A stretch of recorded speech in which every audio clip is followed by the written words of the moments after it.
বিরাট কোহলির টি-20 বিশ্বকাপ ইতিহাসে এক আসরে সর্বোচ্চ ৩১৯ রানের যে রেকর্ড আছে সেটা ভাঙার পথে আরও এক ধাপ এগিয়ে গেলেন সাহিবজাদা ফারহান। আজকের ম্যাচে ইংল্যান্ডের এগেনস্টে পাল্লে খেলাতে ৪৫ বলে ৬৩ রানের একটা ইনিংস খেলেছেন। ৭টা চারের সাথে 2টা ছক্কা ছিল তার ইনিংসে। ১৪০ স্ট্রাইক রেটে তিনি ব্যাটিং করেছেন এবং পাকিস্তানের হয়ে এই ম্যাচেও তিনি টপ স্কোরার। এর আগে সেঞ্চুরিও একটা এই টুর্নামেন্টে আছে। গ্রুপ পর্ব শেষেই ২২০ রান তিনি করেছিলেন, তখনও টপ স্কোরার ছিলেন এবং এখনও তিনি এই টুর্নামেন্টের টপ স্কোরার। সব মিলিয়ে ২৮৩ রান করেছেন 5টা ইনিংসে, তার গড় ৭০-এর ওপরে। এখন বিরাট কোহলির যে রেকর্ডের কথা বলছিলাম, ৩১৯ রানকে ভেঙে ফেলতে হলে গ্রুপ পর্বে মানে সুপার 8-এর যে আরেকটা গ্রুপ পর্বের ম্যাচ আছে সেই ম্যাচে সাহিবজাদা ফারহানকে রান করতে হবে ৩৭-৩৮।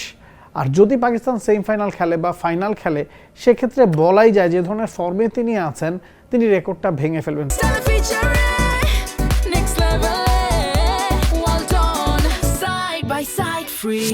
পাকিস্তান যদি সুপার 8 থেকে বাদ পড়ে যায় সেক্ষেত্রে হয়তো একটু ডিফিকাল্ট হবে, কারণ পরের ম্যাচেও তাকে ৩৮ রান করতে হবে, নতুবা বিরাট কোহলির রেকর্ডটা কিন্তু টিকে যাবে। এই টুর্নামেন্টে এখন পর্যন্ত পাকিস্তানের ব্যাটিংকে একাই আসলে টেনে নিয়ে গেছেন সাহিবজাদা ফারহান। বেশিরভাগ ম্যাচে পাকিস্তানের অন্যান্য ব্যাটসম্যানরা যখন ফ্লপ করেছেন, বাবর আজম, ক্যাপ্টেন সালমান আলী আগা বা সাইম আয়ুব, কেউই কিন্তু রান করতে পারেনি। উসমান খানের কথা বলুন বা নওয়াজের কথা বলুন, শাদাব খানের কথা বলুন, কেউই কিন্তু কনসিস্টেন্টলি পারফর্ম করতে পারেননি। একমাত্র সেই কাজটা করেছেন সাহিবজাদা ফারহান এবং তার কারণেই এই ম্যাচে কম্পিটিটিভ একটা স্কোর পাকিস্তান দাঁড় করাতে সক্ষম হয়েছে এবং বিরাট কোহলির ওই রেকর্ড ভাঙার পথে তিনি আরও এক ধাপ এগিয়ে গেলেন।